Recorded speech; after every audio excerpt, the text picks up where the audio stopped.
first character I made was a Cyberman. He was actually the character I made my first comic of. Cyberman? Yeah. Okay. I wanted to make my first comic of him since he was the first character. I created him when I was 11, I believe. What? You've been creating stuff since you were 11 years old?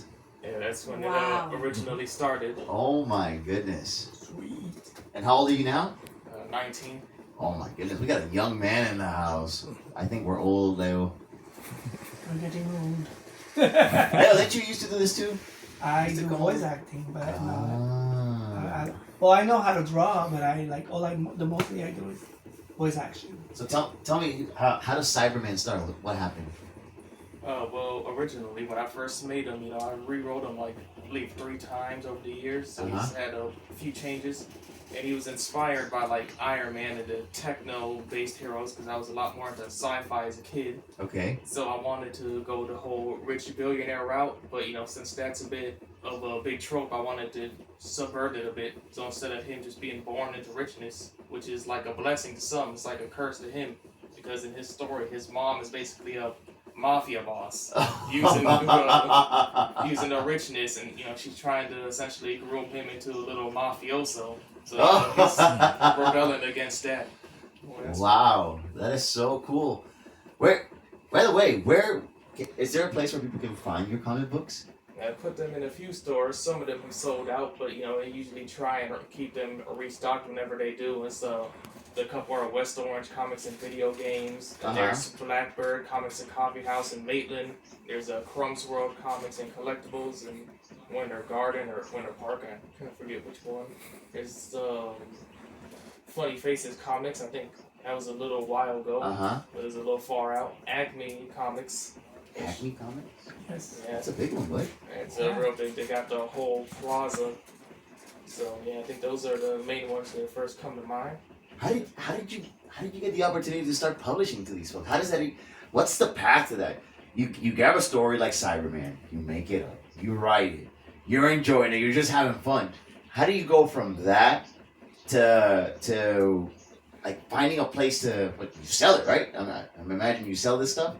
Well, yeah. Well, that was on task because obviously I was a bit of a broke teenager, so I was basically just used the stash of Christmas and chore and birthday money to pay artists and then pay to get it printed and then just go out to these stores individually and try and talk to them and stuff. And then I also got it online for a digital purpose, so has further reach. Oh my! So you did this yourself? You got yeah. the money and you went to find? Yeah. Have yet to get an actual publisher. It's all been self-published so far. So for all those publishers out there, we got a real talent in the house over here. So Robbie, at what point? I mean, your father's here with you. At what point do you get your parents involved? Did they notice your talent?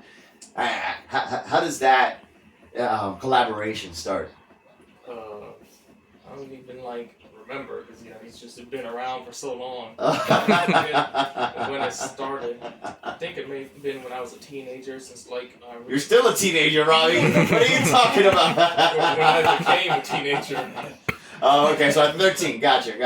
Yeah, because I think 13 is when I started getting into anime and manga, so that's when those stories started. And once I was going back and forth between manga and comics, that's when I really started to actually pay attention since it was 2 different cultures. I actually started taking it more seriously. Right. So at 14, I took a comics workshop at a Blackbird Comics Coffee House. Oh. So yeah, I made a tiny little 6-page black and white workshop book, and that was technically the first before the first colored one came out. But that was your pops that took you, right? Yeah. Oh, okay. You gotta give your kudos, man. You didn't just get there at 13. Hey, that's great, man. Hey, it's a real blessing to have. First of all, this is a very unique set of talents and skills. Not everyone gets to do it, but more importantly, I do know some people that have the talent, have started doing it, but never get the support, especially at that age. I mean, you're not going anywhere if your dad doesn't drive you around, right? Yeah. You're not going anywhere if your mom doesn't believe in you, if your whole family, So kudos to Dad, who's sitting over here looking at you all proud for making it happen, But that's cool. So you go to a workshop. Talk to us about this workshop. How did you find out about it? And what did it help you hone in on? Well, I think it was my dad that told me about it since he had brought me to the store, and at the time, I think they were like a new comic store, so they were rather fresh. Uh-huh. And one of their employees, his name was Enzo. He was running this comic workshop for young creators. Kudos to Enzo. Yeah, he doesn't work there anymore. I think he moved to like start his own shop, if I remember right. Uh-huh. But yeah, and In case he's listening out there, you know. yeah, that's how it started with the Enzo's class, the little 6-page black and white book that was actually my dad that drew it. That first ever comic. Your dad drew it? Yeah, because I was before, I started saving up money, so I was like, extra broke then.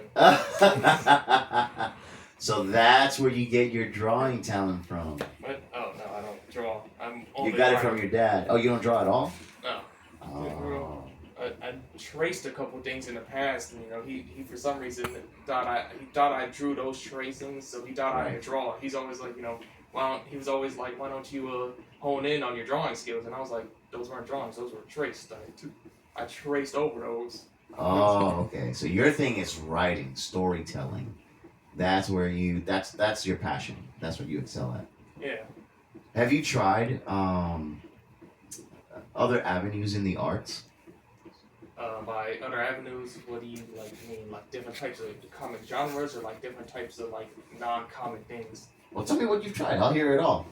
We could go into genres. Maybe you've done other type of writing, maybe painting, music, anything like that. Well, thought about doing music before. Okay. Like have stuff on file. It's only like not too much, so I was probably had that in the back pocket in case I feel like doing that whenever I got like more substance. And then with comic stuff, there's like the different types of genres I like to topic. There's the first 2 books that I currently have are both like sci-fi based, so I was trying for my next one to like be fantasy to show the range. It's the first 2 happen to be 2 sci-fi middle-aged white men, so it's a bit of a trope. So I should probably expand on that. But yeah, I've been working on other stuff. I got like manga stuff, so I usually bounce back and forth between. I was trying to work on like a manga one-shot pilot. Okay. Which the duration got extended because they were finding issues, so some of the pages weren't right. So I had to What is do it called? extra stuff. With the Manga one-shot pilot? yeah, well, that's like what it is. It's meant to be a pilot. To Okay. Oh, gotcha. Okay. Yeah, since I don't have the funds for like a whole ongoing series manga, it's like a pilot meant to like show the world and end on a cliffhanger to actually try and get picked up and published as an ongoing manga series. Oh, that's really good. So are you finding it difficult to be able to trademark your stuff, get all the legal side involved? Do you have any support in that? Well, the legal side, I'd say, well, some of the legal aspects, like, I guess, getting the stuff out for delivery and stuff, but the trade market and things like that haven't been too hectic because I've, like, over the years, I've had, like, advice about trademarking. Because Okay. usually, my dad would take me to a lot of conventions over the years, so talk to a lot of older comic and manga creators to get, like, advice and things like that, mentors and stuff. So we probably have some manga and comic book fans out there. Probably some like you who are looking to get into it.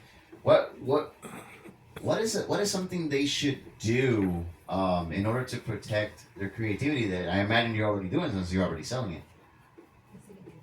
Well, to I guess protect the creativity, I guess you want to like trademark and copyright, and then of course probably going around and talking to people because even if it's not like copyrighted or trademarked yet, you could still use like people's evidence because you would have been obviously given the book out and have it on file.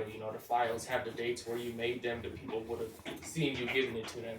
So like even if you don't have trademark or copyright yet, you still use that as I guess evidence. You could say if you are rushing and trying to get it before the trademark or copyright. And what's the correct process for someone who wants to do what you do to get their idea trademarked? Well, with trademarks, I guess I kind of just I know there's like websites for it. It's just kind of just the avenue I went. Just kind of went the route of Google and the research, which is like so not nothing too specific, just general research. Oh, okay, I gotcha. All right, that's cool. So now you know, guys.